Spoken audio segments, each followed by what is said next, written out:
نويت التعلم والتعليم والتذكر والتذكير والنفع والانتفاع والإفادة والاستفادة والحث على التمسك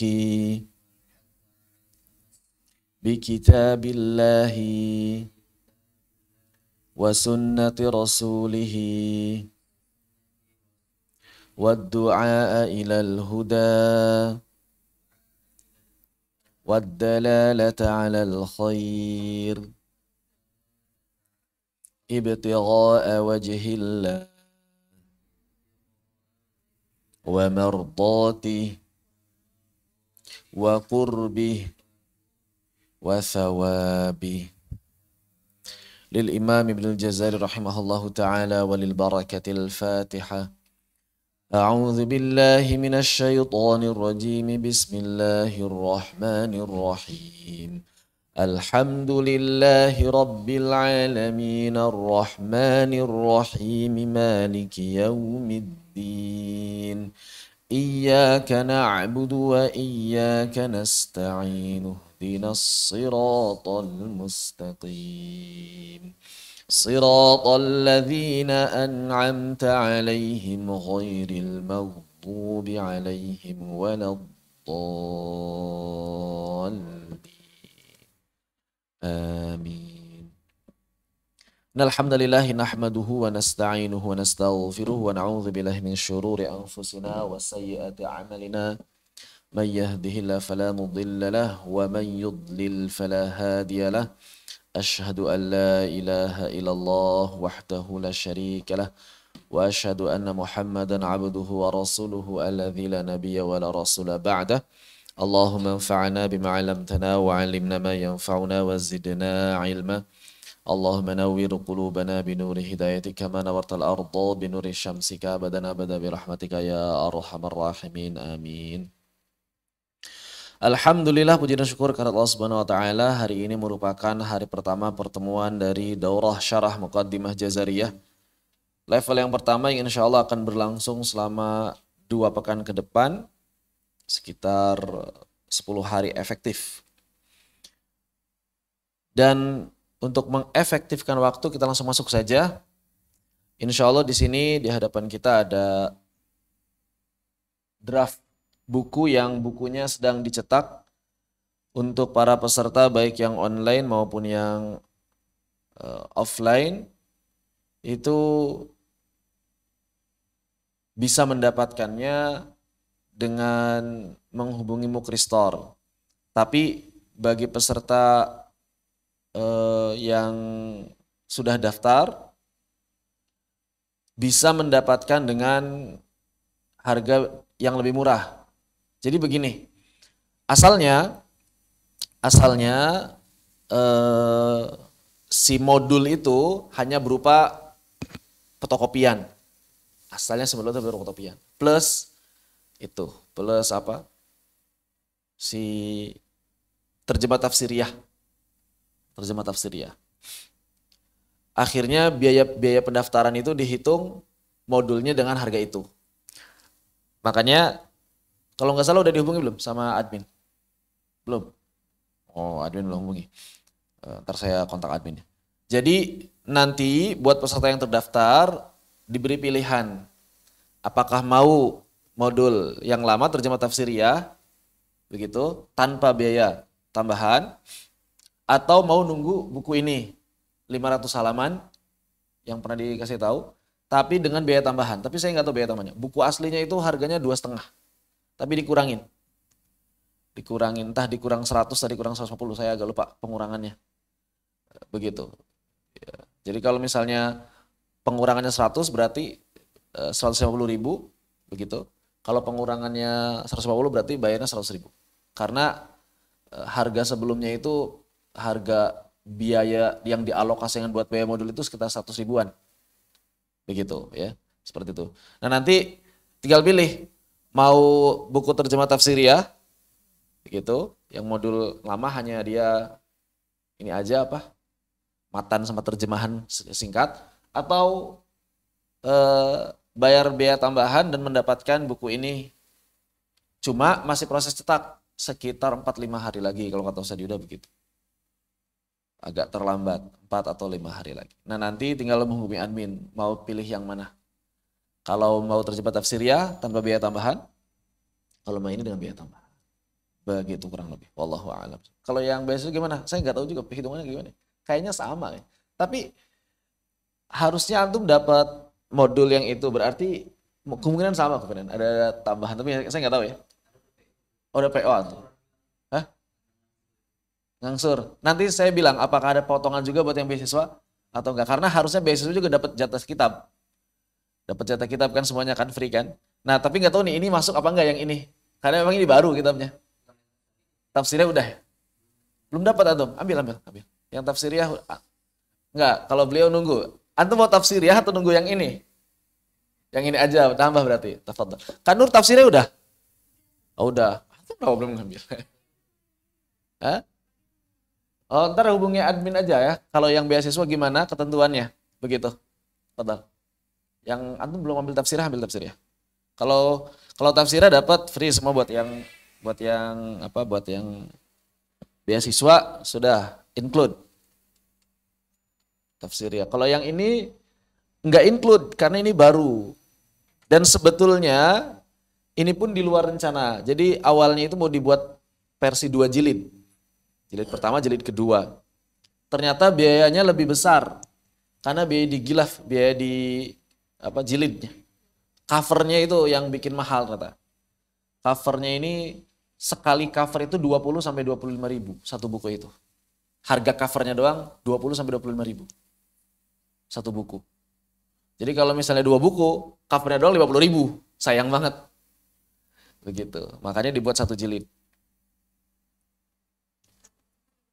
Gimana? Ya hardcover. Nggak mungkin 500 buku, 500 halaman nggak hardcover, nggak mungkin. Yang sebelumnya pun kalau dibagi dua kan sekitar 2,5 halaman, ya sama, nggak mungkin nggak hardcover. Begitu.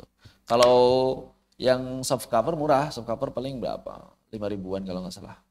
Ya, jilidnya. Kalau buku banyak ya ada pengurangan. Hardcover sama, kalau pesannya banyak ada pengurangan, cuma pengurangannya nggak signifikan ternyata. Dibandingkan digabung aja udah. Hematnya lumayan. Hematnya lumayan. Begitu. Wallahu a'lam bishawab. Baik, kita masuk di sini di biografi An-Nazim. Ya, memang di sini lebih panjang dibandingkan terjemah tafsiriyah tentu. Kalau terjemah tafsiriyah ya pure murni hanya terjemahan. Nah, kalau yang Samanudiyah Ustaz Ihsan Ufik agak mirip dengan itu, bedanya beliau di sana ada contoh aja. Jadi dari sisi penjelasan nggak jauh beda dengan modelnya, model seperti ini. Model terjemahannya mirip. Begitu. Baik. Sebelum kita memasuki matannya, maka tentu alangkah lebih baik kita mengenal penulis matannya. Dan tentu juga karena ini detail ya, saya mungkin akan lewat beberapa poin yang tidak terlalu relevan atau yang terlalu melebar begitu. Karena kalau dibacain semua kayaknya nggak mungkin 10 hari nggak mungkin selesai. Mungkin 10 hari baru sifat doang gitu. Nggak akan selesai. Yang penting poin-poinnya yang insya Allah akan kita dapatkan. Sisanya bisa dikaji ya kalau nanti udah ada bukunya. Begitu dikaji sendiri. Mandiri lah, masa nggak mandiri gitu kan. Ya mirip dengan Khokoni kemarin lah. Cuma mungkin di sini akan lebih detail. Tapi kalau ada perkataan-perkataan yang sepertinya butuh perubahan, ya saya ubah. Nanti antum tinggal sesuaikan aja. Soalnya saya suka kadang-kadang tiba, kayaknya enakan ini nih kalimatnya nih. Suka kayak gitu kadang-kadang kalau lagi baca. Makanya sengaja juga saya pakai ini sekalian itu. Jadi supaya ada kalimat yang kurang enak enggak, sekalian saya bahas begitu. Beliau adalah Al-Hafidh, Hujjatul Qurra, Imamul Muqri'in, Syaikhu Syuyukhil Iqra. Syaikhu Syuyukhil Iqra, panjang berarti ya. Syamsuddin Abul Khair Muhammad ibn Muhammad, nama beliau adalah Muhammad. Julukannya banyak, Al-Hafidh, Hujjatul Qurra, Imamul Muqri'in, Syaikhu Syuyukhil Iqra, Syamsuddin yang paling terkenal. Laqab Syamsuddin, laqabnya. Abul Khair, itu adalah kunyah. Abul Khair adalah kunyah. Nama beliau adalah Muhammad. Namanya sederhana, Muhammad. Nama bapaknya Muhammad. Nama kakeknya Muhammad. Nama buyutnya Ali. Nama ayah dari buyutnya Yusuf. Jadi Muhammadnya ada 3. Muhammad ibni Muhammad ibni Muhammad ibni Ali ibni Yusuf. Muhammad ibni Muhammad ibni Muhammad ibni Ali ibni Yusuf. Begitu. Yang keempatnya Imam Ali. Nama Imam Ali. Khalifah keempat. Nama khalifah keempat. Gitu. Jadi ingat. 1, 2, 3 yang keempatnya. Oh, yang keempatnya nama khalifah yang keempat. Ali ibni Yusuf. Ibnul Jazari. Lebih dikenal dengan nama Ibnul Jazari. Apa itu Ibnul Jazari? Nanti ini ada dibahas ya. Ad-Dimashqi. Beliau lahir, tumbuh dan besar di Damaskus. Ad-Dimashqi. Asy-Syafi'i. Asy-Syafi'i. Asy-Syafi'i itu adalah madhab.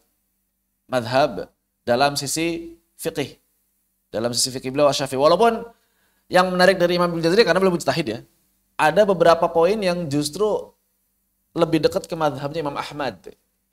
Dari si pilihan-pilihan fikih beliau. Seperti misalnya masalah isti'adzah. Masalah isti'adzah yang di dalam salat, maka beliau menguatkan pendapat cukup di awal rakaat saja.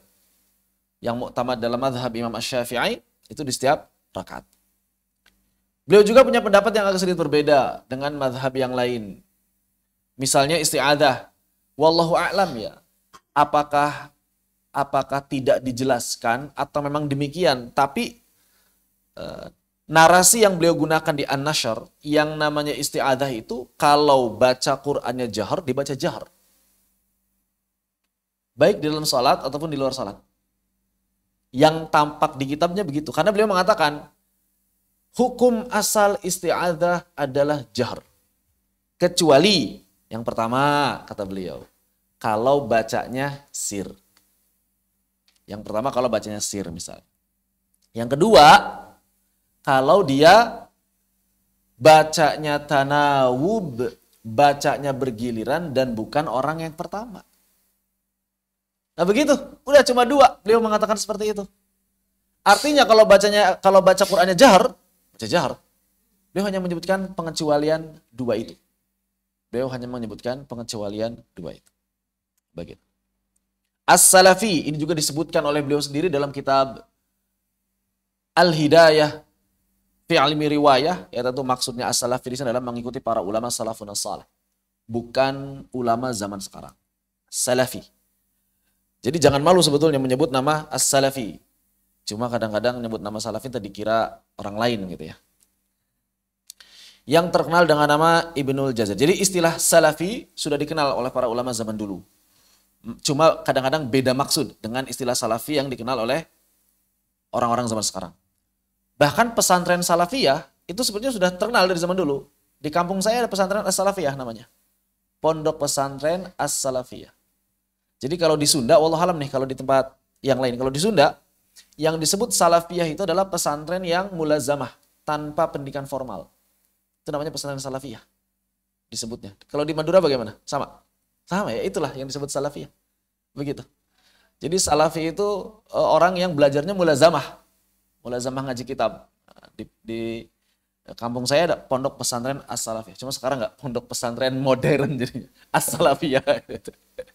Gimana ceritanya? Tapi As-Salafiyah tapi modern. Karena akhirnya buka SD-nya, SMP-nya, SMA-nya, kuliahnya, ya sudahlah. Namanya As-Salafiyah, namanya gitu. Jadi As-Salafiyah jadi nama. Kalau dulu kan jadi istilah. Yang terkenal dengan nama Ibnul Jazari. Nisbah itu disandarkan, nisbah kepada sebuah wilayah yang mirip pulau kecil. Yang namanya Jazirah Ibnu Omar. Jadi ada wilayah mirip pulau kecil.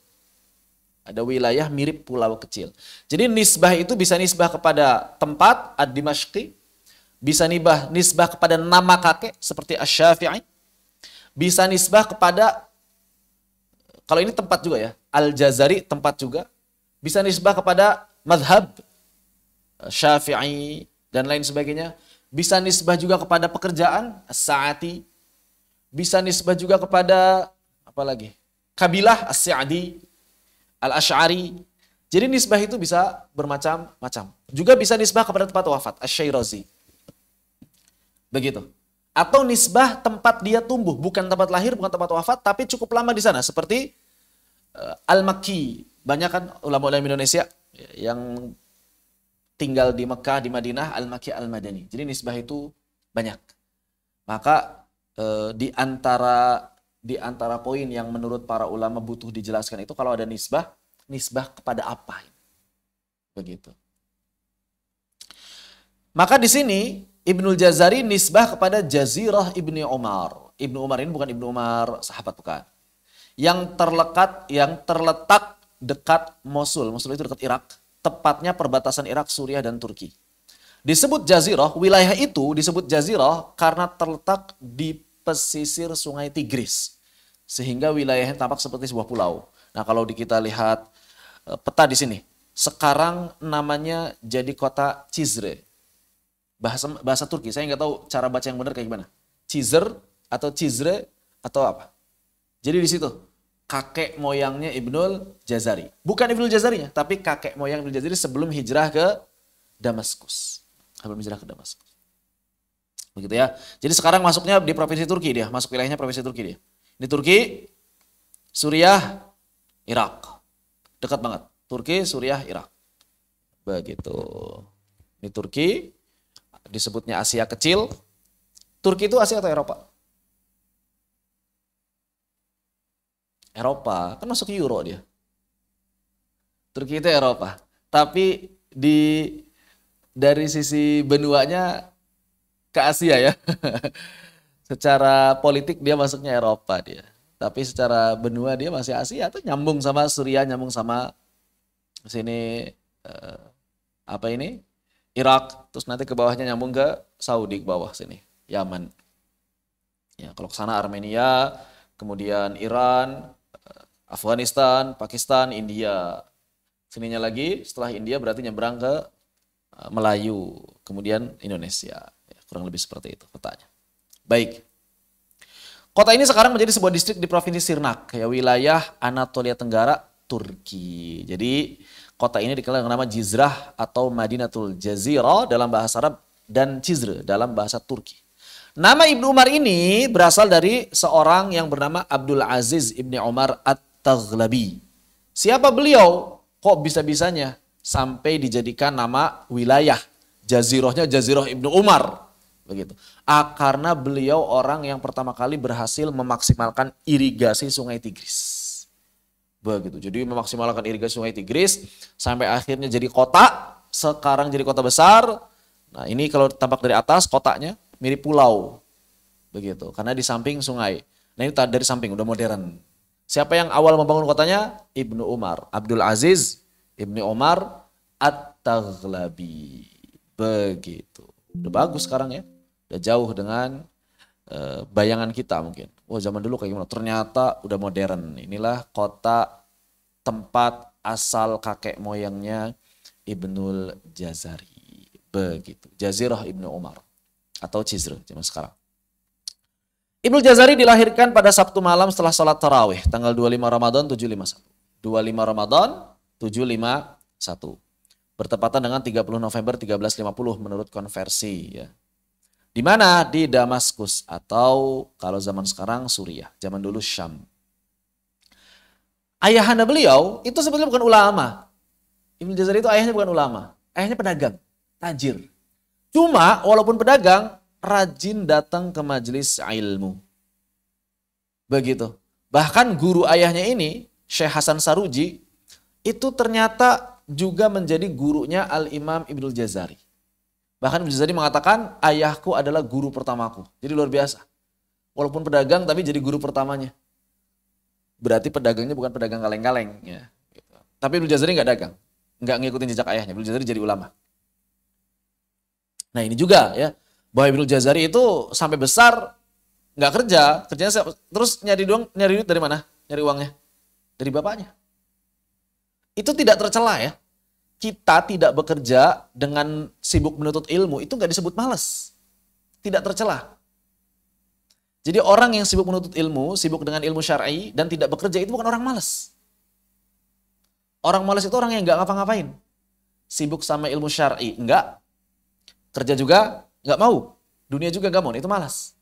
Lalu terus Ibnu Jazari kehidupannya sehari-hari dari mana? Dari ayahandanya. Mirip dengan yang dialami oleh Al-Imam An-Nawawi. Imam Nawawi itu sampai akhir hayat beliau masih dikirimi bapaknya. Kirimi makanan, kirimi uang. Adapun gaji yang beliau dapatkan menjadi rektor Universitas Hadis di Syam, itu kebanyakan malah disedekahkan. Begitu. Jadi tidak tercela selama orang tuanya ridho yang pertama. Yang kedua mampu tentu saja ya. Begitu. Dan tidak membuat si penuntut ilmu itu meminta-minta.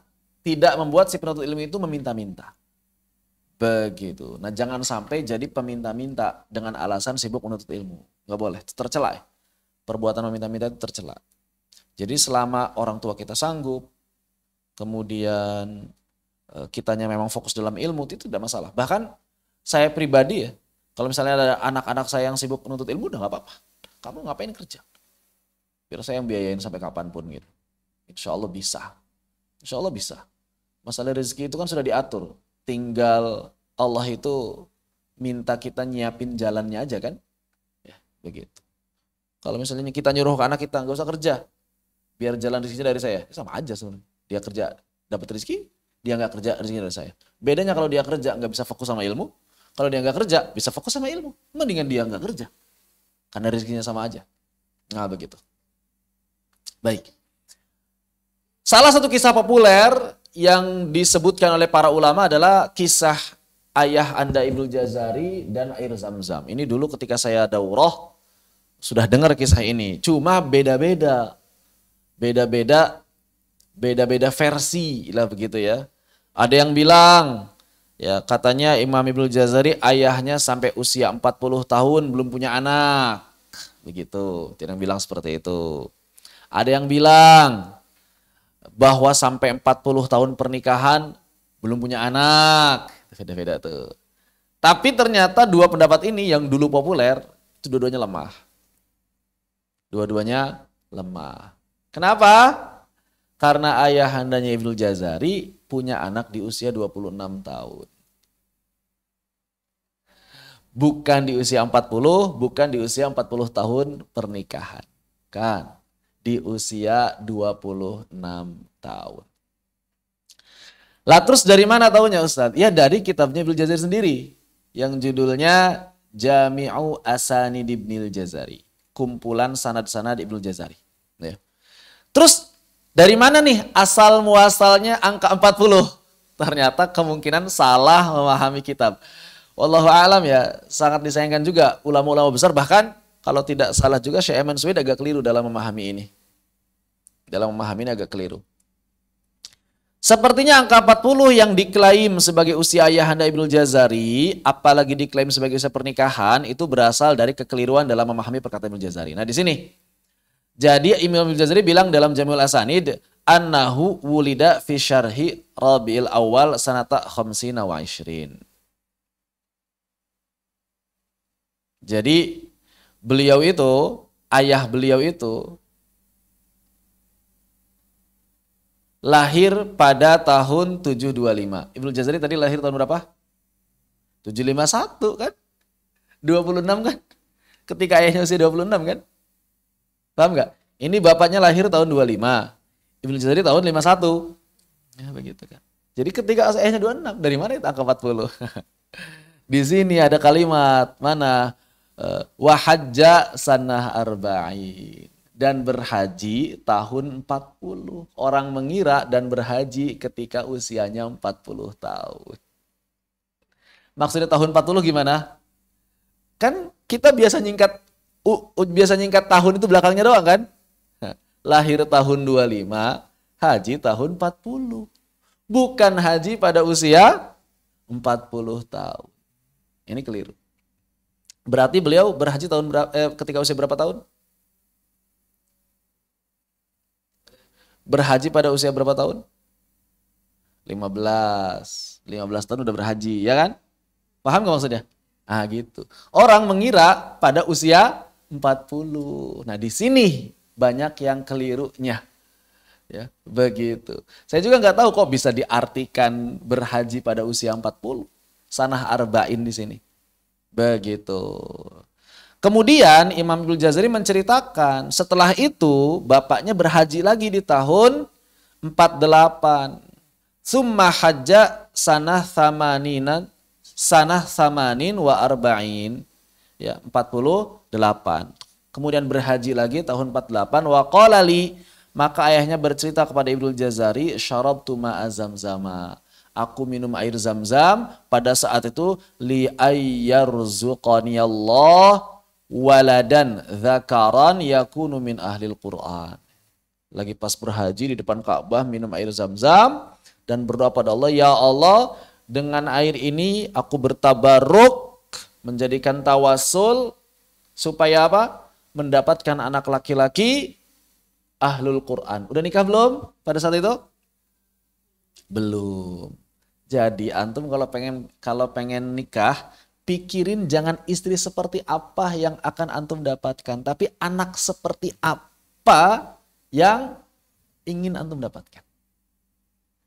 Jangan mikirin saya pengen istri begini sebegitu. Enggak, pikirin dulu anak pengen jadi seperti apa. Kanur juga sama. Jangan nyari suami yang begini begitu bukan. Pengen anak yang kayak gimana? Itu namanya manusia yang visioner. Udah nikah, Ustaz? Belum nikah. Oh, belum nikah, Masya Allah. Mudah-mudahan bisa niru visi yang seperti ini. Jadi jangan, saya pengen istri yang cantik. Boleh, nggak apa-apa. Oh, saya pengen punya istri 4. Nggak apa-apa juga, silakan. Ya. Tapi ada yang lebih penting dari itu. Apa? Tentukan kita pengen punya anak seperti apa dulu. Kenapa? Karena kalau orang sudah berazam seperti itu, dia pasti akan lebih pilih-pilih dalam mencari pasangan yang akan membuat dia bisa merealisasikan cita-cita mendapatkan anak seperti apa. Maka nggak mungkin dong pengen punya anak ahlul Quran nyari istri yang nggak kenal Quran. Nyari suami yang nggak kenal Quran. Maka nggak mungkin dong pengen punya anak ulama tapi nyari suami yang nggak paham agama. Nyari istri yang nggak paham agama. Nggak paham masa haid aja nggak bisa, terus gimana mau didik anak? Misalnya begitu, ya pengen punya anak apa misalnya ahli apa gitu ya, harus disesuaikan, begitu. Inilah yang dilakukan oleh ayahandanya Ibnu Jazari. Belum nikah, 48 berarti usia berapa? 23 tahun. 23 tahun minum air zam-zam, wa raja'tu fi sanati tis'in. Aku pulang tahun 49. Wa tazawwajtu biwalidatik sanah khamsin. Dan aku menikah dengan ibumu tahun 50. 48 minum air zam-zam, 49 pulang, 50 nikah.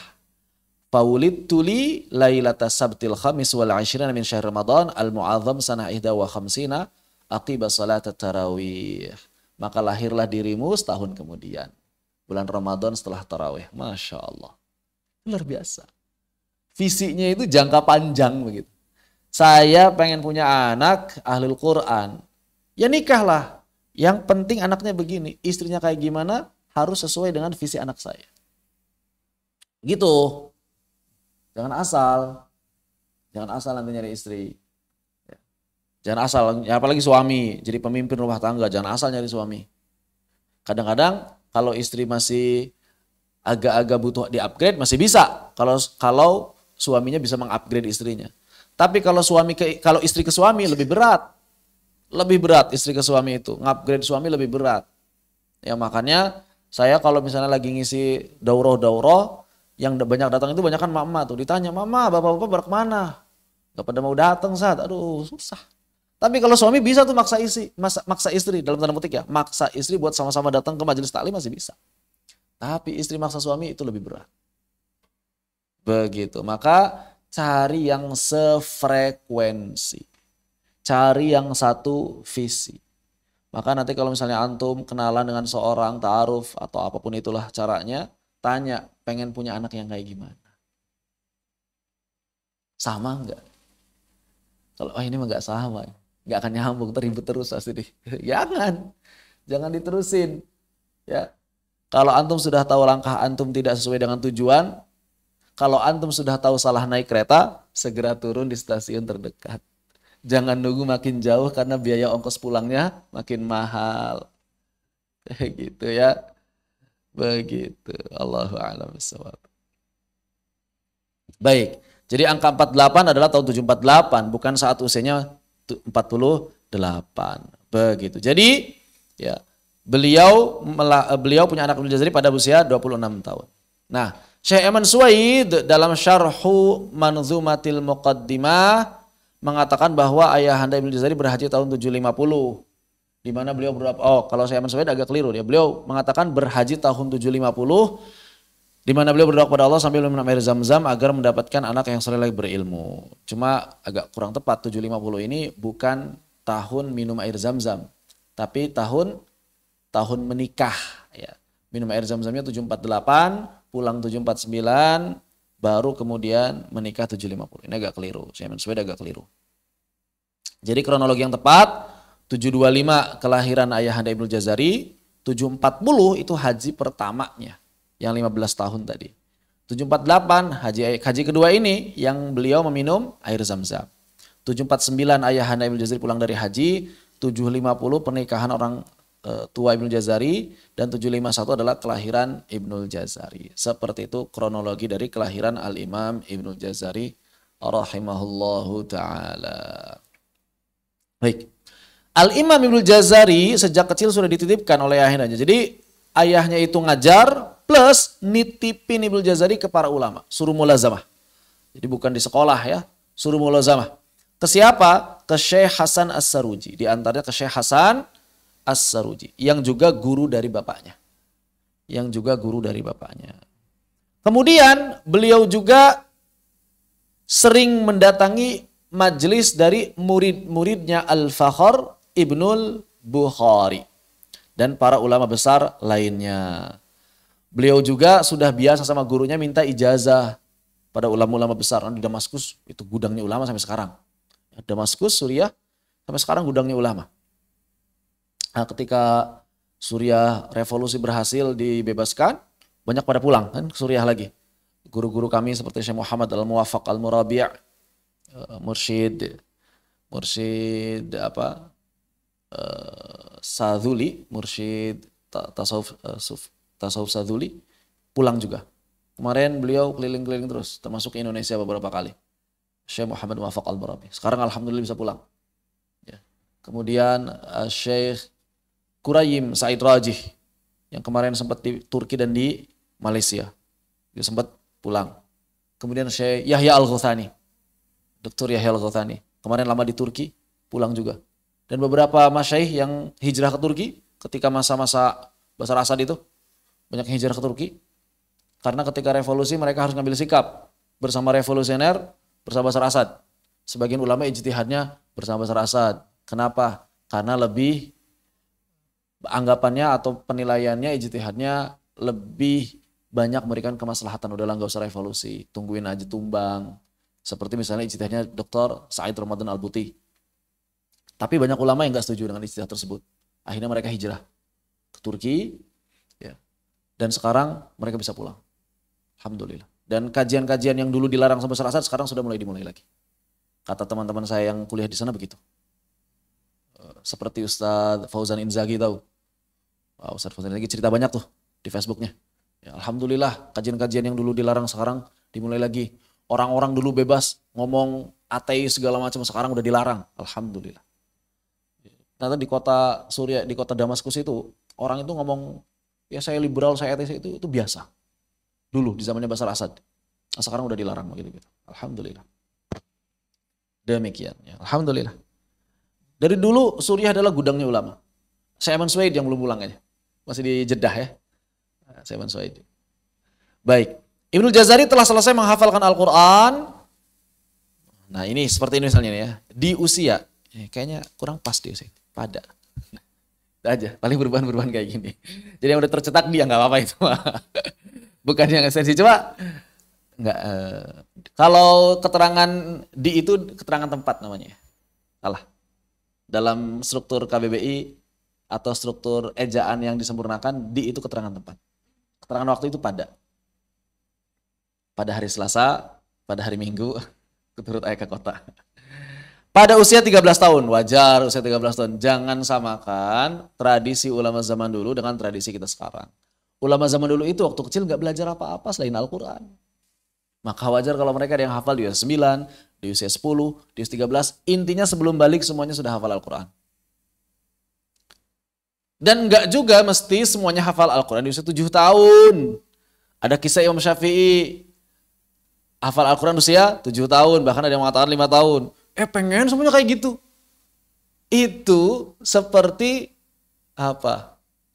Seperti pengen make baju orang lain yang ukuran badannya beda. Jangan disamain. Ibnul Jazari saja hafal Al-Quran usia 13 tahun, santai aja gitu.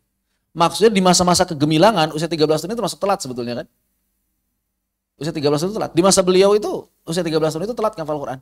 Karena yang lain itu rata-rata 9, 10, 9, 10, 9. Tapi ternyata beliau jadi ulama.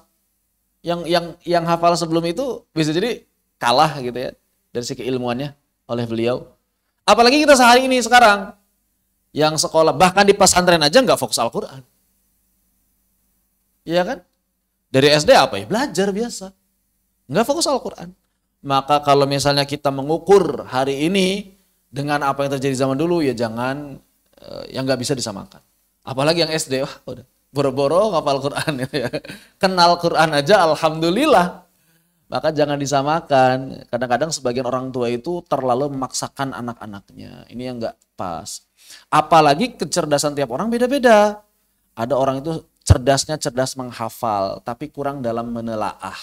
Sebaliknya, ada anak-anak yang cerdas itu menelaah. Dia lebih senang itu kalau ngurai masalah, nyari solusi. Tapi kalau ngafal berat, itu ada juga. Maka beda-beda, jangan disama-samakan. Tiap anak itu beda-beda. Ya. Kadang-kadang orang tua zaman sekarang, terutama setelah zamannya Hafid Indonesia, RCTI. Orang-orang itu, orang tua itu terobsesi sekali. Apalagi ketika melihat Musa, 5 tahun hafal Quran. Semuanya anak-anaknya disuruh jadi Musa. Kasihan anak-anaknya itu. Makanya saya sering dapatkan keluhan dari anak-anak itu. Yang di pondok pesantren tahfidz. Kenapa? Kapan ya selesai tahfidz? Kenapa sih buru-buru? Ya pengen selesai, capek lah. Oh, jadi alasannya itu. Pengen selesai ngafal Quran itu karena mereka capek. Kan sayang. Makanya udah selesai ngafal, ya lahirlah orang-orang kemudian seperti si Kumai. Ya kan. Kumaila itu kan. Terus ada yang siapa lagi tuh, ada lagi Zahra Islami atau siapa namanya itu. Ternyata mereka yang dulunya pernah juara satu lomba tahfidz, ada yang udah dapat syahadah setoran 30 juz, tidak menemukan ketenangan.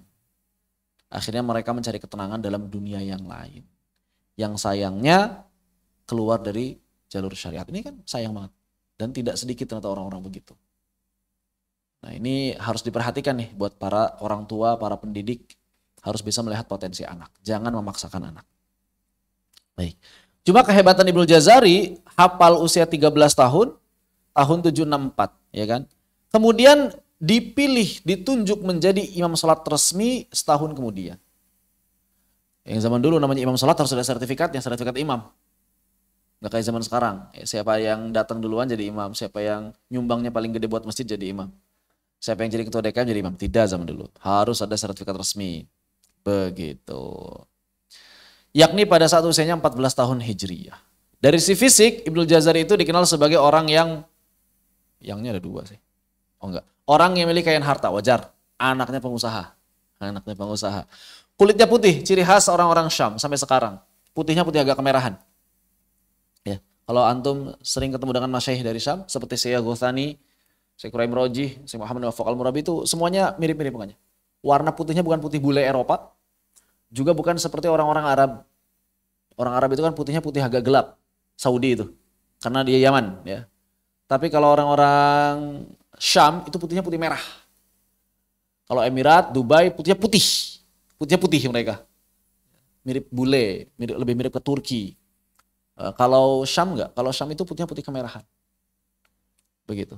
Ciri khas sampai sekarang. Orang-orang Syam seperti itu. Beliau mulai menjamak qiraah kepada para qari besar. Nah, di antara guru beliau Abu Muhammad Abdul Wahhab Ibnu Salar. Ini Ibnu Salar di antara guru beliau. Abu Muhammad Abdul Wahhab Ibnu Salar, juga Ahmad Ibnu Ibrahim At-Tahan. Ini di Syam. Ahmad Ibnu Rajab. Kemudian juga kepada Ibrahim Al-Hamawi. Kemudian Abdul Ma'ali Ibnu Laban. Ini biasanya kalau di ijazah-ijazah Al-Quran yang paling sering ditulis ini. Abdul Ma'ali Ibnu Laban. Jalur Syamnya. Kalau jalur Mesirnya Abu Abdillah Al-Baghdadi. Begitu. Jadi dua. Beliau itu guru besarnya yang sering ditulis dalam ijazah. Jalur Syamnya Abdul Ma'ali Ibnu Laban. Abdurrahman Al-Baghdadi yang dari Mesirnya. Setelah itu beliau pengen belajar tempat yang lain. Jadi setelah guru-guru di Syam udah selesai, nah ini adab nih. Jadi kalau belajar itu habiskan guru di negeri sendiri dulu. Ya, jangan buru-buru keluar negeri. Cuma kalau zaman sekarang orang-orang anak-anak pengennya keluar negeri terus gitu ya. Ya nggak apa-apa. Cuma sebetulnya guru-guru lokal pun banyak yang bagus sebetulnya. Cuma kadang-kadang kita nggak tahu aja di mana karena kurang terkenal. Ya seperti misalnya kalau dari sisi riwayah, sanad, Ajengan Qudsi, Garut. Sekarang beliau didatangi oleh para masyayikh dari luar negeri. Dulu karena nggak ketahuan aja. Yang nyari tahunya Ustaz Rikrik Aulia Rahman. Ustaz Rikrik itu nyari-nyari tahu, keliling, nyari kiai-kiai sepuh, punya ijazah enggak, pernah majelis sama enggak, pernah belajar sama siapa, karena pernah haji, pernah belajar sama siapa di sana, ketemu. Ditanya Ajengan Qudsi, Ajengan pernah belajar nggak waktu haji? Oh pernah saya belajar. Ngaji apa? Ngaji Sunan Abi Dawud. Oh dapat ijazah? Ada ijazahnya. Masih ada. Wah ini luar biasa ini. Ulama besar Ajengan ini tuh yang ngasih ijazahnya. Saya dulu kata beliau mau pulang sebenarnya, cuma nunggu kapalnya karena kapalnya paling cepat 15 hari sekali. Kadang-kadang sebulan sekali. Kalau yang agak murah gitu kan, nunggu kapalnya lama. Nah, nunggu kapal itu ikut majelis taklim. Kenapa pilih ini dulu katanya? Karena sedikit ikutnya kata beliau. Berdua sama sahabat beliau udah wafat sahabat sekarang ya. Berdua dapat kitab, dapat ijazah, dibacakan hadis dari awal sampai akhir, ijazah amal semuanya dapat. Subhanallah, luar biasa. Dan ternyata kemudian ya, sekarang orang-orang datang semuanya tuh ya dari penjuru dunia, banyak yang sering nelfon juga buat bacain hadis pada beliau, banyak orang Indonesia begitu.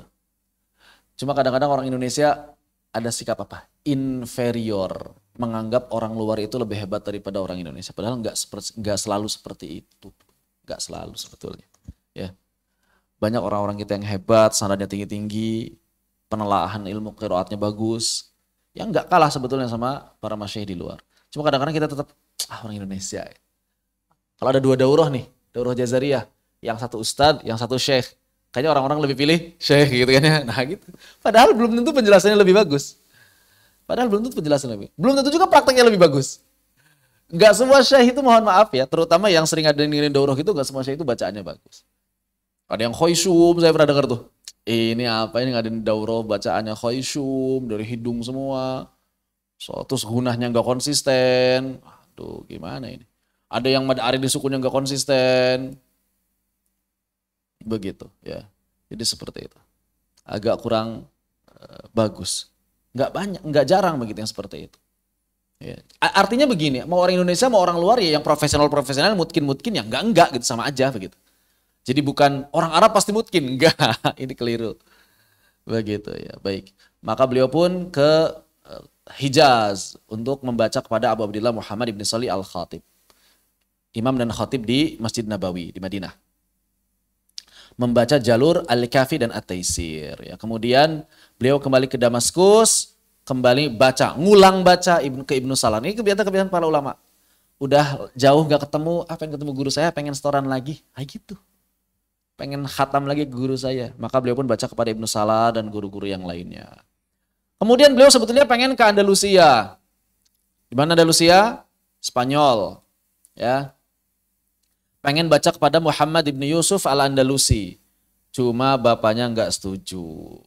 Usia berapa ini? 7 sekitar 760-an, 768. 768 berarti usia beliau berapa? 768. 17 tahun ya. Masa-masa remaja, Masya Allah. Masa-masa remaja. Pengen kemana? Pengen ke Andalusia. Aduh jangan. Lagi ada masalah, lagi ada perang. Lagi ada perang di Andalusia. Maka kemudian pada saat itu nggak jadi. Janganlah, jangan ke sana. Lagi nggak aman. Maka akhirnya beliau kemudian memilih bersafar ke Mesir. Begitu. Ke Mesir aja deh kalau gitu, dekat. Jadi jangan ke arah Eropa, karena ke arah Eropa itu nggak aman. Terus ketika beliau pengen ke Karak, Al-Karak itu di Yordania, juga nggak aman. Kalau mau ke Mesir aja. Ke Mesir bisa lewat Palestina, aman, lewat Gaza. Zaman dulu ya, aman. Zaman dulu itu jalur aman tuh. Jalur aman orang-orang Syam ke Mesir itu lewat Gaza. Zaman dulu. Ya. Dan zaman dulu nggak ada istilah paspor. Ya. Semua yang di bawah kekuasaan Turki Utsmani free. Semua kekhilafahan itu free. Makanya orang-orang Yordan sempat cerita tuh, tahun berapa tuh? Ada orang Yordan yang masih sempat hidup ketika Turki Utsmani masih ada. Apa yang dialami sekarang? Ribet sekarang hidup. Kenapa? Saya dulu Jordan, Palestina, Suriah bolak-balik aman, gak ada pakai paspor sekarang aja. Sekarang di sini aja pakai paspor. Bahkan dulu saya ke Mesir gak pakai paspor. Sekarang apa-apaan pakai paspor semuanya. Ribet sekarang. Paspor, visa segala macam ribet kata dia. Dulu itu free semuanya. Orang wilayah kekuasaan Turki Utsmani dianggap sebagai satu wilayah. Jadi orang Islam itu bebas mau kemana aja di wilayah kekuasaan kaum muslimin. Enak gak kayak gitu? Enak banget. Salah satu keuntungan khilafah. Ya. Salah satu keuntungan khilafah. Ya. Bukan berarti kemudian kita setuju dengan Hizbut Tahrir, bukan. Metodenya kurang setuju, tapi khilafahnya setuju kita. Karena banyak keuntungan. Banyak keuntungan, jelas banyak keuntungan. Dengan kekhilafan itu banyak keuntungan. Apalagi keuntungan akhirat. Syariat Islam tegak. Kita dari Indonesia mau ke Saudi, udah nggak ada paspor-pasporan lagi. Kita mau ke Mesir, udah nggak ada paspor-pasporan lagi. Selama di bawah wilayah kekuasaan kekhilafahan. Zaman dulu sama. Pokoknya selama wilayah kekuasaan kehilafan aman. Maka bolak-balik ke Mesir dari Gaza, orang Syam itu biasa. Bolak-balik itu keluar masuk itu biasa saja. Kayak dari Jakarta Bekasi gitu, udah biasa begitu. Karena kan jaraknya nggak terlalu jauh. Maka beliau pun membaca kepada ini nih, yang tadi saya bilang Abdurrahman Ibnul Baghdadi. Ya. Syekh Abdurrahman Al-Baghdadi, maka di sini adalah guru besar beliau. Ahli qiraat. Juga beliau sempat baca kepada Muhammad Ibn Sa'id. Cuma kepada Muhammad Ibn Sa'id, kepada Syekh Ibn Sa'id ini nggak sempat selesai. Maka beliau kemudian melanjutkan baca kepada anaknya Muhammad Ibn Sa'id. Begitu. Beliau juga membaca kepada Abu Bakar Ibnul Jundi. Ya. Kemudian beliau belajar kepada Ibnu Jundi dan meminta ijazah. Dan Ibnul Jundi pun mengijazahkan beliau. Setelah itu beliau kembali ke Suriah. Jadi belajar kepada banyak ulama dalam berbagai fan ilmu. Kemudian kembali ke Suriah. Nah, setelah pulang dari Mesir, pengetahuannya kan makin banyak ya. Berarti tadi 17 tahun keluar, sekitar 1 tahun pulang dari Mesir. Pada usia 18 tahun Hijriah. Sekitar 17,5 tahun Masehi.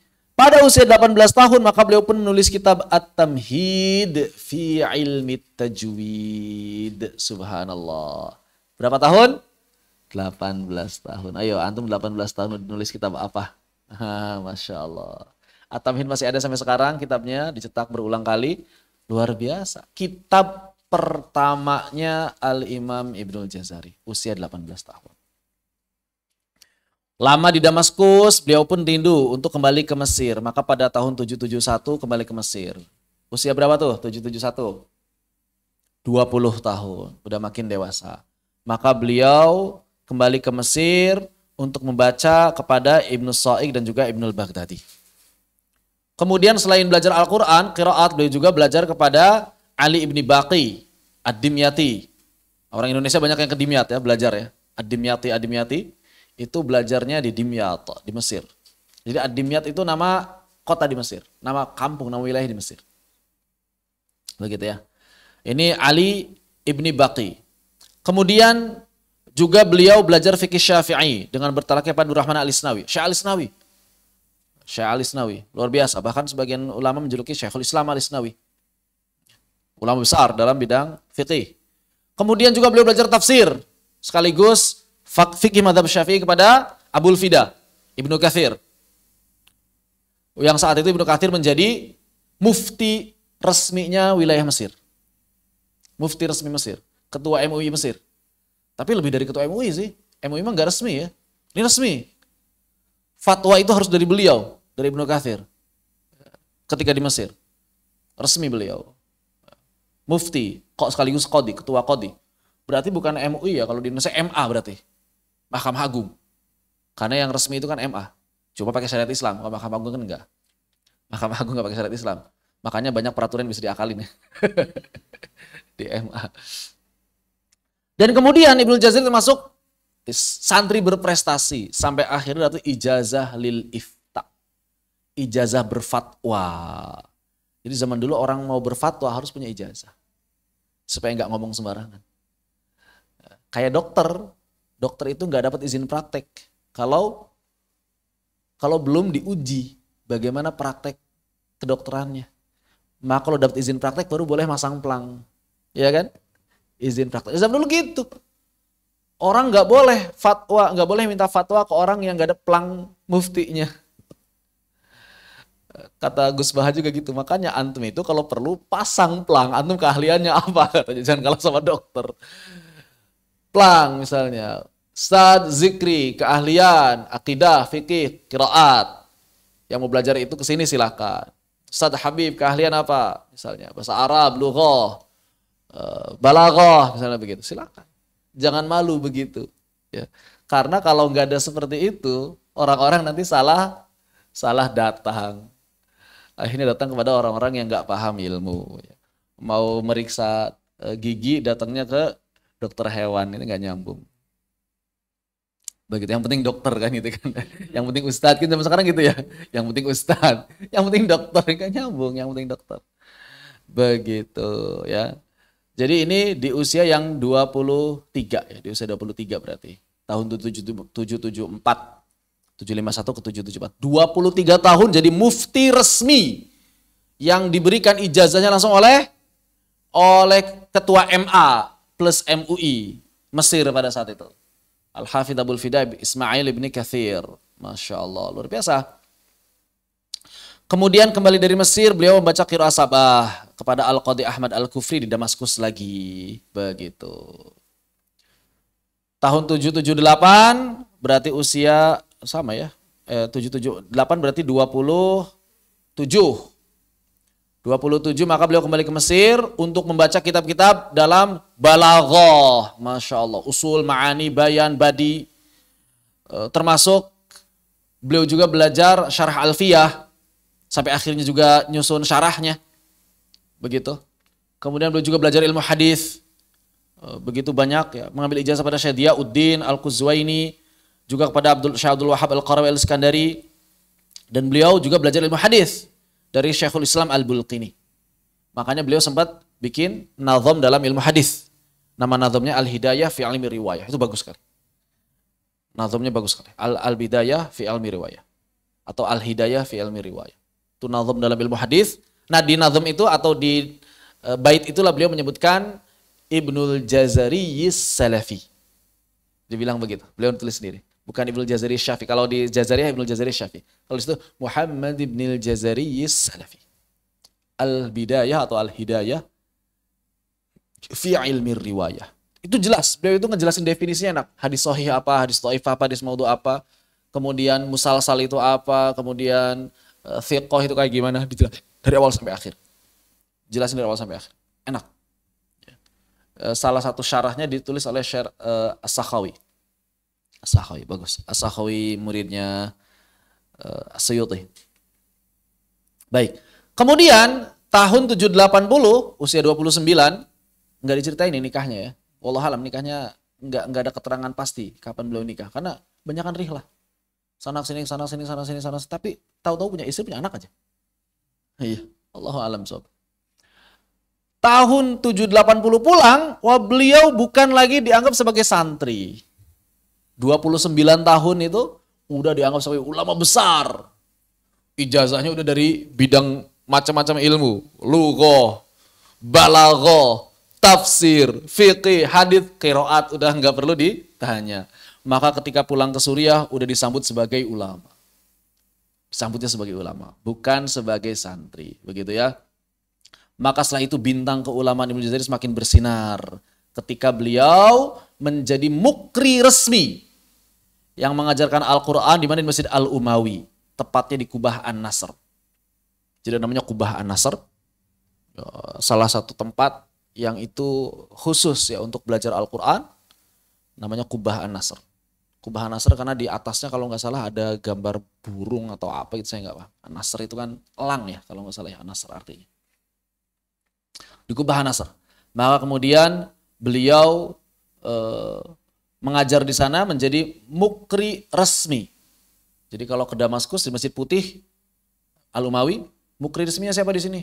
Ibnu Jazari. Usianya berapa? 29 tahun. Padahal guru-guru beliau senior masih hidup.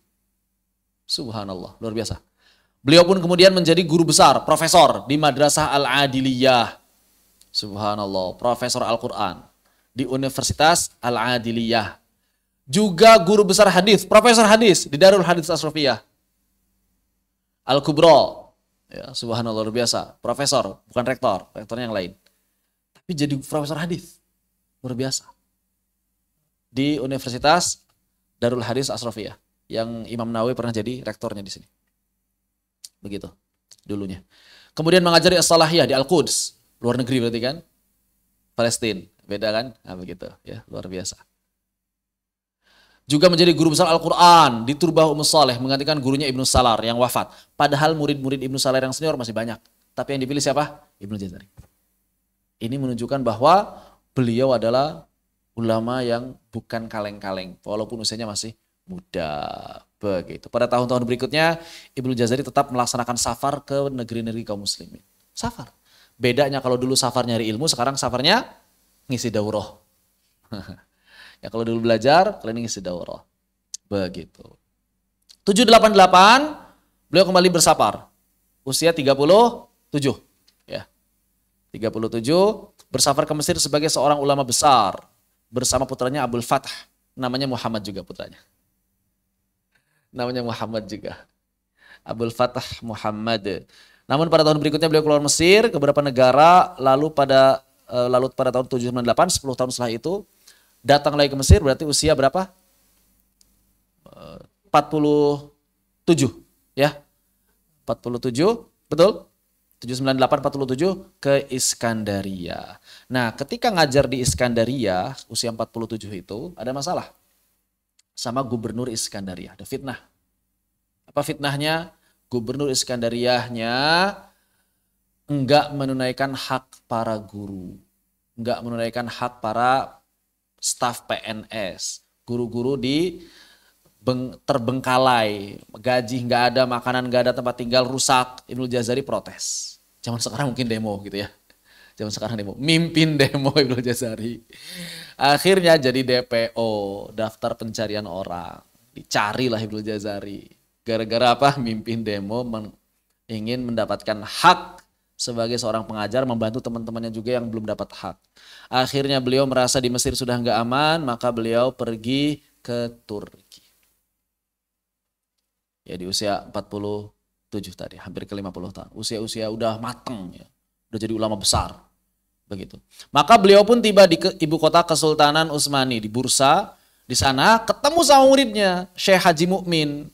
Nah Syekh Haji Mukmin ini, ada guru saya kesini. Nggak ada kabar apa-apa, ada guru saya kesini. Maka Syekh Haji Mukmin yang beliau ini punya kenalan pejabat-pejabat khalifah ngasih tahu ke khalifah pada saat itu. Sultan Utsmani, Syekh Bayazid Ibni Murad. Syekh Bayazid senang sekali. Oh, ada Ibnu Jazari ke sini. Udah. Ada apa di Mesir ada masalah?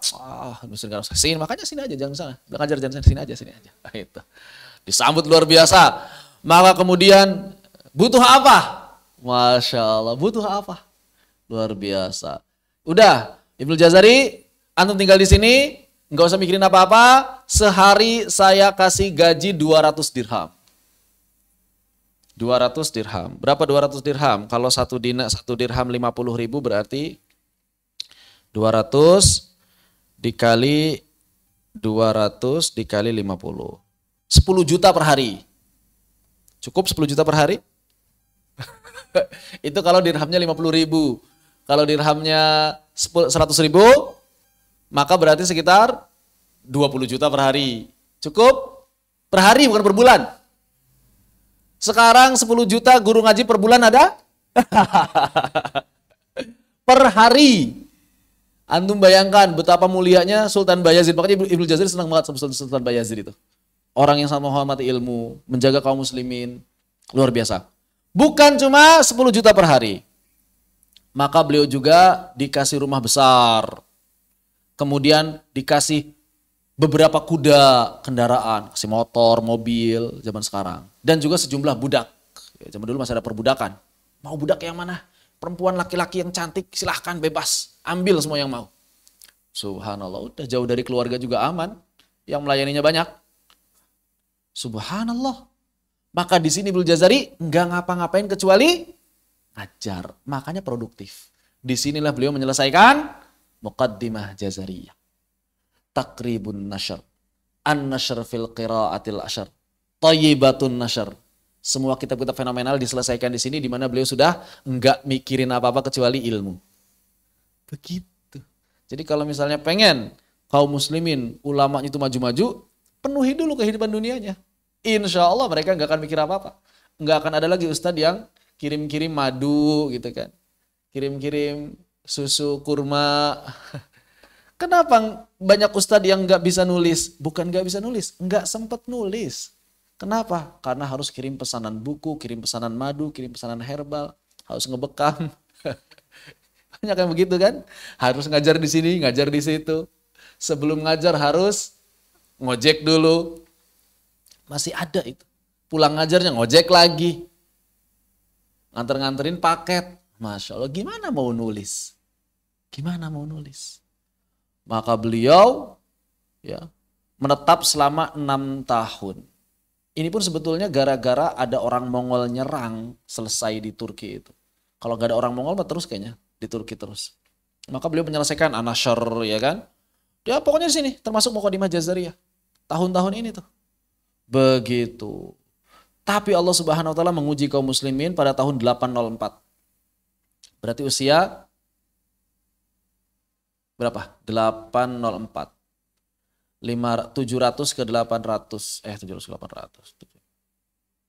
53 atau 63? 53 ya? 53 tahun. Betul. 751 ke 84. 53 tahun. 53 tahun. Usia 53 udah ini ya, udah lumayan agak tua juga, 53 tahun, tapi nggak kondusif. Kenapa? Karena tentara Mongol nyerang. Dan itu sebenarnya beberapa kali perang. Kalau ceritanya Syekh Hamid Akram Al-Bukhari, Ibnu Jazari itu pernah beberapa kali turun langsung berjihad.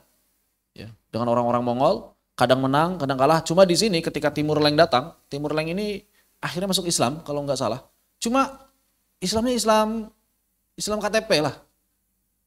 Emang Mongol itu unik ya. Orang-orang kalau nyerang wilayah, itu biasanya orang di wilayah itu suruh ikut agama penyerangan. Mongol itu enggak. Nyerang Turki jadi Muslim. Nyerang Irak jadi Muslim. Tapi Islamnya Islam gimana mereka? Masih mabok-mabokan. Makanya kan siapa? Ibnu Katsir kan pas cerita. Saya pernah berjalan bersama Ibnu Taimiyah. Ada orang-orang Mongol lagi pada mabok kan. Kata Ibnu Taimiyah, biarin aja. Kan harus nahi mungkar. Enggak apa-apa. Mereka kalau enggak mabok malah rusuh. Mendingan mabok enggak rusuh. Gitu.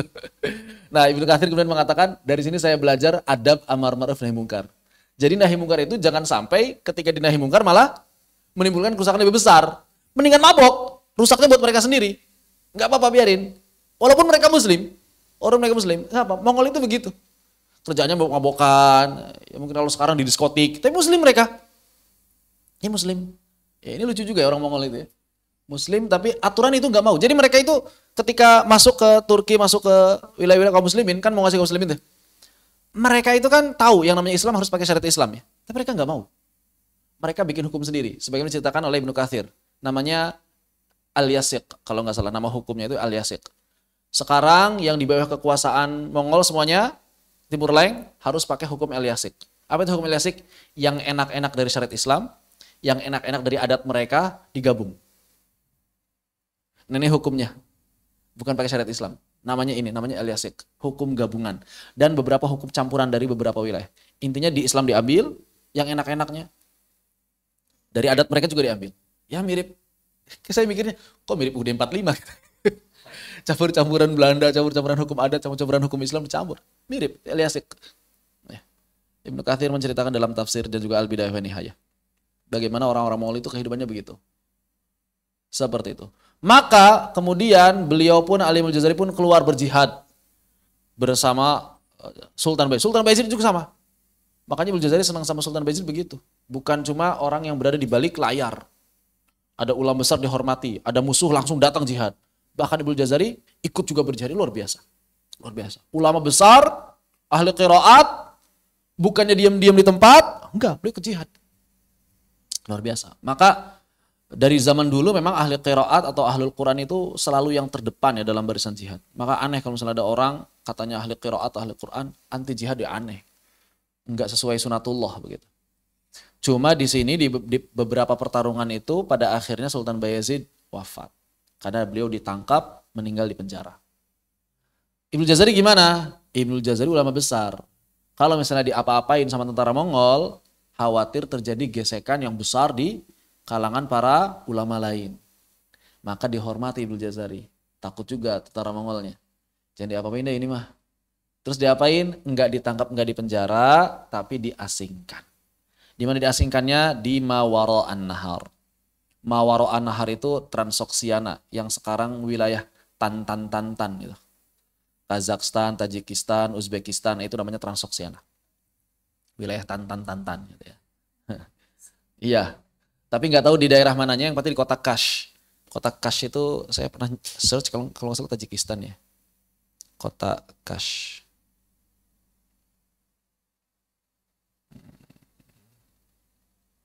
Kash itu di mana? Kota Kash.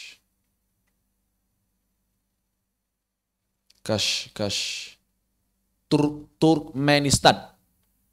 Provinsi Ahal Kota Kash. Masih ada sekarang, Kota Kash masih ada. Beliau diasingkan di sana. Dulu masih kampung lah itu ya. Wilayah-wilayah kampung yang bukan perkotaan. Makanya tempat pengasingan. Pada tahun 805, usia 54 tahun. Tidak lama setelah itu beliau dikirim lagi ke Samarkand. Yang ikutin aja, Ibnu Jazari nggak bisa apa-apa. Jadi tahanan wilayah dari kota Kash dipindahin kemana? Ke Samarkand. Cuma ketika di Samarkand, Timur Leng itu ngasih tempat yang lebih, kalau ngajar Quran aja, nggak usah ngomongin jihad gitu kurang lebih. Ngajar Quran aja, nggak usah ngomongin jihad. Udah, Ibnu Jazari lagi lemah, nggak mungkin juga ngelawan Timur Leng. Pada akhirnya ya beliau fokus untuk ngajar saja. Begitu. Karena dalam keadaan lemah. Di situ beliau kemudian menulis juga kitab Mashahibus Sunnah dan menyusun kitab Tadhkiratul Ulama fi Usulil Hadis. Masalah hadis. Jadi beliau ketika di masa pengasingan banyak memperdalam ilmu hadis. Nah, ini ketika beliau juga bertemu dengan beberapa ulama yang sepuh. Ulama-ulama sepuh itu nanya, "Antum masih sibuk qiraat?" "Iya, qiraat," katanya. "Sedikit manfaatnya, besar tenaganya," kata para ulama yang itu. Maksudnya gimana? Capek, tapi manfaat buat orang awamnya kecil. Betul nggak? Ilmu qiraat manfaat buat orang awamnya kecil apa besar? Kecil. Tapi dari segi ilmuwan, wah, gitu kan? Cuma mendapat orang kecil. Nah itu Ibnu Jazari dapat masukan dari para ulama-ulama sepuh. Ilmu qiraat. Mau sampai kapan antum itu? Sibuk di ilmu qiraat, capek, manfaatnya kecil. Ibnu Jazari mikir dari situ. Oh iya juga benar ya. Saya udah selesai lah qiraat dengan An-Nasr itu udah selesai, ngapain lagi begitu? Akhirnya beliau kemudian memperdalam ilmu hadis sampai jadi muhaddits. Kenapa? Karena menurut beliau manfaat hadis lebih besar. Karena banyak orang masalah percaya hadis dhaif, masih banyak. Bagaimana caranya beliau bisa menerangkan hadis dengan bagus kepada orang-orang awam. Maka disitulah beliau kemudian memperdalam ilmu hadis. Begitu, luar biasa. Jadi di penghujung hidupnya Ibnu Jazari lebih banyak menyibukkan diri dalam bidang ilmu hadis. Begitu. Kemudian beliau tinggal di Samarkand sampai tahun 807. Timur Leng masih ya memberikan keleluasaan untuk Ibnu Jazari untuk bersafar, tapi safarnya di wilayah tertentu saja. Sampai akhirnya Ibnu Jazari kemudian 807 menetap di Asfahan. Asfahan itu mana? Wilayah Khurasan kalau zaman dulu. Khurasan itu Pakistan, Iran, dan sekitarnya. Nah ada namanya Asfahan. Sekarang Asfahan di Iran. Selama 1 tahun, ya, sampai akhirnya beliau pergi ke Shiraz tahun 808. Nah di sana beliau menetap. Akhirnya udah di Shiraz itu udah menetap karena udah sepuh ya. Udah 50-an ke atas kan, udah capek lah bolak-balik dibawa sama si siapa? Timur Lang, sana sini udah capek lah. Shiraz aja lah udah. Aman. Nah di situ beliau kemudian mendirikan Darul Quran, Ma'had Darul Quran. Sebagaimana nama Darul Quran di Suriah. Di Suriah namanya Darul Quran, di sini bikin Ma'had Darul Quran juga. Baru banyak santri-santri yang datang. Siapa santrinya? Ulama semua. Santrinya ulama semua. Bukan santri-santri pemula. Begitu. Kemudian beliau pada tahun 821 ya pergi ke Irak untuk mengajar. Ini udah sepuh banget kan 821 kan. Gitu ya. Kemudian salah seorang murid dari Shiraz, Tahir ibn Aziz al-Asbahani, menyusul beliau ke Basrah. Nggak lama tapi di situ. Kemudian beliau juga melanjutkan perjalanan ke Madinah dan ditemani salah seorang muridnya, Muainuddin ibn Abdillah, qadi wilayah Kazrun. Kemudian mereka sempat beristirahat di Unaizah, itu beberapa mil dari Madinah. Kemudian ingin melanjutkan perjalanan dari Unaizah, ternyata dirampok. Ibnu Jazari dengan Syekh Muainuddin ini dirampok. Subhanallah ya. Maka kemudian ketika dirampok, beliau akhirnya berada dalam kegamangan. Ini gimana ini? Mati gini, rampok ini gimana Muainuddin pasti kan. Qadarullah diselamatkan oleh Allah Subhanahu wa taala. Akhirnya mereka kembali ke Unaizah dan berhasil ke Madinah. Maka dalam keadaan galau seperti itu beliau nulis kitab Ad-Durratul Mudiyah. Kitab 3 qiraat. Masya Allah. Dan di penghujung kitabnya beliau mengisyaratkan kejadian ini. Gharibatu autani binajdin nazam tuha. Aku menulis nazam ini di sebuah tempat yang asing di wilayah Najd. Unaizah masuk Najd ya. Najd Saudi. Najd ada 2, Najd Irak, Najd Saudi. Najd Saudi. Al-mushtighalin bali wafin wa kaifala. Ya pokoknya saya udah nggak punya apa-apa begitu ya. Begitu. Wa kaifala, bagaimana tidak, saditu anil baitil harami wazri. Aku tuh sebenarnya setelah mengunjungi Baitul Haram, pengen mengunjungi Maqam Syarifil Mustafa, Ashraful Mala, pengen ke Madinah untuk mengunjungi makam Nabi, kok malah watawaqanil a'rabu billaili ghaflatan. Malah dirampok oleh orang-orang yang enggak jelas dari mana asal-usulnya ketika kami istirahat. Fama taraku syai'an wa kitu la uqtala. Dan mereka enggak meninggalkan sedikit pun, bahkan saya mengira saya akan mati. Fa'adrakani lutful khafi waraddani. Tapi kemudian ada pertolongan yang tidak jelas datangnya dari mana. Maksudnya pertolongan dari Allah yang maha lembut. Intinya ada pertolongan. Unaizah hatta ja'ani man takafala, yang kemudian membuat beliau bisa balik ke Unaizah dan ternyata dapat tumpangan gratis ke Madinah. Itu luar biasa. Ya, ditolong sama Allah Subhanahu wa taala. Bihamli wa isali li Thaibata aminah, sehingga aku bisa sampai pada kota Thaibah itu Madinah dengan keadaan aman. Fima faya rabbi balighni muradi wasahilat, sampai akhirnya selesai begitu. Seperti itu. Itu ceritanya Ibnu Jazari. Sampai dirampok di usia berapa? 60 tahun kan? 67 tahun berarti ya. Masya Allah, kayak kakek. Udah sepuh. Dirampok, gak sopan ini ya. Kalau tahu itu Ibnu Jazari kayaknya gak berani juga itu ya. Gak tahu Ibnu Jazari kayaknya. Ngerampok ulama besar di Unaizah. Begitu. Baik. Kemudian pada tahun itu juga muridnya Al-Qadi mulai membaca qiraah bizafar. Ini kebiasaan para ulama zaman dulu nih. Ikut sama gurunya itu buat setoran gitu. Belajar aja terus. Begitu sampai akhirnya khatam di Madinah tuh kan. Luar biasa. Kemudian lanjut qiraah Ibnu Katsir di Mekah selama perjalanan. Membaca dan menyelesaikan qiraah Asim. Subhanallah. Luar biasa. Kayak gitu. Jadi perjalanan itu baca. Ini Ibnu Jazari hiburannya bacaan muridnya. Pada musim haji berikutnya, beliau kemudian berhaji dan menetap beberapa waktu di 2 tanah haram untuk mengajar. Beberapa waktu. Kemudian pergi ke Irak dan kembali lagi ke Makkah untuk berhaji pada tahun berikutnya.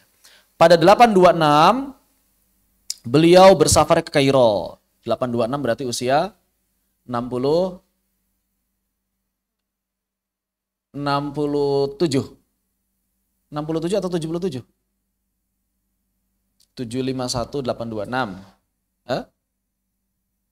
826 dikurangi 751. Kurangi 75. 75, udah sepuh banget ya. Tapi masih kuat beliau kemana-mana tuh. 75 tahun loh. Beliau ke Kairo, ketemu anaknya Abu Bakar Ahmad yang telah berpisah selama 20 tahun. Ya 20 tahun sih beliau kok keliling kemana-mana kan sama Timur Lang kan. Kalau misalnya ibunya nggak sabar ini, ibu bocahnya nggak sabar, lihat tuh bapakmu nggak pulang-pulang. Orang lagi dakwah, lagi ditangkap sama Timur Lang kan nggak tahu kan kabarnya kan, nggak ada WA zaman dulu kan. Tahunya bapaknya nggak pulang-pulang aja gitu. 20 tahun. Ketemu subhanallah 20 tahun sama anaknya. Bersama putranya beliau melakukan beberapa perjalanan ke Makkah dan Kairo. Kemudian juga ke Yaman. Nah, ke Yaman ini ceritanya unik. Ada orang miskin ya, ketemu sama Ibnu Jazari di musim haji. Kemudian mereka nanya, kalau belajar sama antum biayanya berapa katanya. Kata Ibnu Jazari, emang kenapa? Kami orang-orang Yaman pada belajar cuma bingung bayarnya pakai apa. Udah saya datang aja ke Yaman kata Ibnu Jazari. Udah, maka beliau ke Yaman. Ya, begitu. Akhirnya mereka ke Mekah lagi setelah dari Yaman dan berpisah karena anaknya mau ke Romawi. Sedangkan Ibnu Jazari mau pulang ke Shiraz. Nah di Shiraz inilah Ibnu Jazari meninggal. Shiraz. Shiraz itu sekarang jadi wilayah Iran. Ash-Shirazi. Beliau wafat pada waktu duha hari Jumat. 5 Rabiul Awal dimakamkan di Darul Quran. Dimakamkan Darul Quran di Shiraz. Begitu. Jadi kalau misalnya mau ziarah ke Shiraz. Demikian. Semoga Allah SWT ya memberikan kita keberkahan sekaligus bisa mengikuti jejak langkah beliau sebagai ahlul Quran. Begitu ya. Keluarganya, ini yang belum terlalu banyak disebutkan. Ayahandanya Abu Abdillah Muhammad ibni Ali bin Jazari. Cuma keluarga yang lainnya, ibunda segala macam nggak tahu. Termasuk siapa istrinya, berapa istrinya nggak tahu juga. Nggak ada keterangan. Yang pasti anaknya 10. Yang pasti anaknya Ibnu Jazari. Yang tercatat 10 ya dalam kitab beliau. Siapa saja yang pertama? Abdul Fattah Muhammad yang tadi nemenin banyak. Kemudian yang paling terkenal itu bukan anak pertama, yang paling terkenal anak kedua. Abu Bakar Ahmad yang tadi nggak ketemu selama 20 tahun. Kenapa terkenal? Karena Abu Bakar ini banyak nulis. Nulis syarah Muqaddimah Jazariyah, nulis syarah Thayyibah, dan banyak muridnya. Makanya lebih terkenal. Lebih terkenal. Kemudian Abul Qasim Ali, Abul Khair, lagi-lagi anaknya Abul Khair lagi namanya. Muhammad juga. Muhammad juga. Abul Baqa, Ismail, dan Abul Fadl, Ishaq. Kemudian anak perempuannya Fatimah, Aisyah, Salma, dan Khadijah. Namanya sederhana semua. Nama-nama sahabat, nama-nama istri Nabi gitu. Nggak ribet ya. Nah inilah nama-nama inilah yang disebutkan oleh Ibnu Jazari dalam kitab-kitab beliau. Jadi Ibnu Jazari biasanya kalau selesai nulis kitab, di belakangnya ditulis, saya ijazahkan kitab ini pada anak-anak saya. Begitu. Itu kebiasaan Ibnu Jazari. Jadi semuanya dapat ijazah khassah. Guru-gurunya tadi sudah disebutin lah ya, banyak. Sebagian besar sudah disebutkan, murid-murid juga sama. Yang paling terkenal ini, Ahmad, kalau murid-muridnya yang terkenal adalah Ahmad Ibn al-Asad al-Umyuti. Kenapa Ustaz? Karena beliau adalah orang yang paling banyak meriwayatkan qiraat dari Ibnu Jazari. Makanya kalau di ijazah Al-Quran, pasti yang tertulis nama beliau. Ahmad Ibn al-Asad al-Umyuti. Sama satu lagi adalah kok nggak ada. Satu lagi yang sering ditulis itu adalah Ridwan Al-Uqbi. Pada ada nggak? Di situ ada nggak nama Ridwan Al-Uqbi?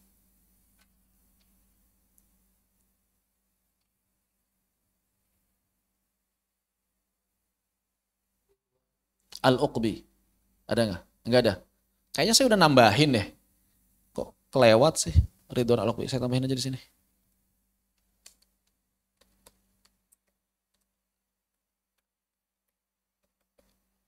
Ridwan Al-Uqbi. Ini murid Ibnu Jazari juga terkenal. Ada? Enggak ada? Boleh tambahin. Az-Zain Ridwan Ibni Muhammad Yusuf Al-Uqbi. Abi Naim. Abu Naim, di sana ada nama Abu Naim. Ada aneh. Saya ingat saya udah ditulis.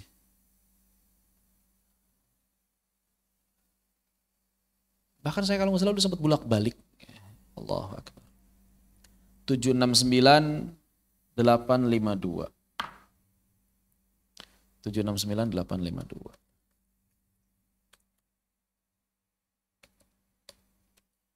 Hijriyah.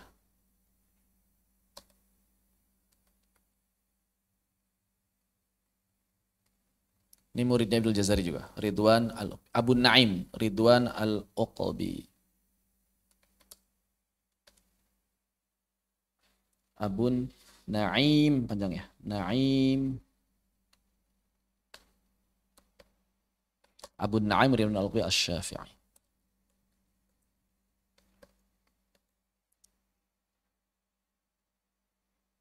Ridwan bin Muhammad bin Yusuf.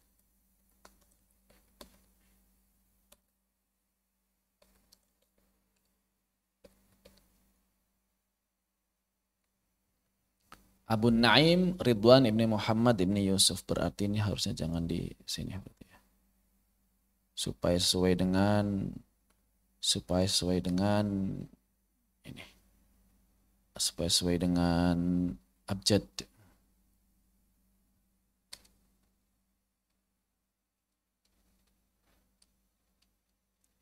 Termasuk ini. Enggak sesuai abjad ini di sini. Ahmad ibni siapa tadi? Ahmad ibni Ali. Oh, di atas berarti Ahmad ibni Ali harusnya.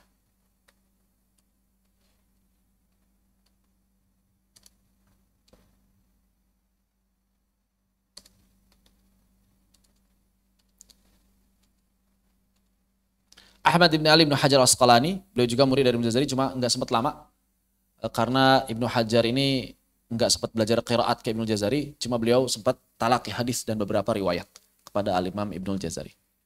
Juga murid Ibnu Jazari yang terkenal yang lain adalah Al-Mizzi. Disebutin. Banyak yang mau disebutin. Seingat saya sudah semuanya. Sudahlah, gampang. Nanti ditambahin. Al-Mizzi itu penulis syarah Muqaddimah. Cuma Al-Mizzi ketemu Ibnu Jazari waktu kecil, dapat ijazah doang. Jadi Al-Mizzi waktu kecil ketemu Ibnu Jazari, dapat ijazah, dapat doanya, dapat keberkahannya, tercatat sebagai muridnya Ibnu Jazari. Begitu. Adapun kitabnya banyak sekali ya dalam bidang qiraat, banyak juga dalam bidang selain qiraat. Nah, ini yang saya bilang tadi, Al-Bidayah fi Ulumir Riwayah. Kitab dalam bidang hadis. Kemudian Ulumul Hadis, Arbaun Haditha, ini Arba'in Ibnu Jazari.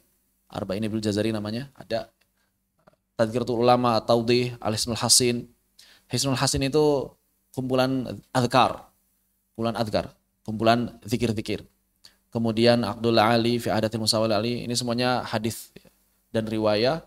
Kemudian juga kisah yang lain atau kitab-kitab yang lain, Fadhilul Quran, Asnul Matalib, Tarikh Ibnu Jazari, At-Ta'rif fi Maulid Syarif, ini kitab Maulid 2, At-Ta'rif Maulid Syarif Muhammad Maulatul Kabir. Dzatus Syifa, ini kitab tasawuf. Ghayatun Nihayah, ini kitab, ini harusnya masuknya ke sini harusnya nih. Ghayatun Nihayah. Karena kitab ilmu hadis dan riwayah dia. Oh enggak deh, masuk ini. Sirah aja. Sirah, ini kitab sirah, biografi para ahli qiraat dari masa ke masa. Ghayatun Nihayah ini.